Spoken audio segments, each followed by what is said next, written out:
তারপর আর কি, সে শুধু আমাকে কষ্টই দেয়, আমি তার কষ্টগুলো সহ্যই করি। এই জীবনে সে আমাকে যত কষ্ট দেবে আমি তার সব কষ্টকেই মেনে নিব, কারণ ওই যে তাকে ভালোবাসি। আমি বলেছিলাম ভালোবাসলে দুঃখ কষ্ট সব কিছুকে সহ্য করতে হয়, এগুলা সহ্য করতে পারলেই জীবন সুন্দর।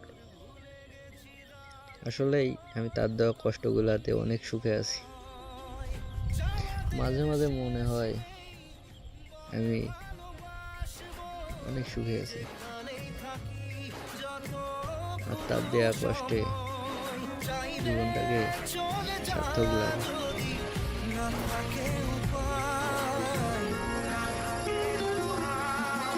সুতোয় বাঁধা জীবন ছেড়ে পালাবি কোথায়?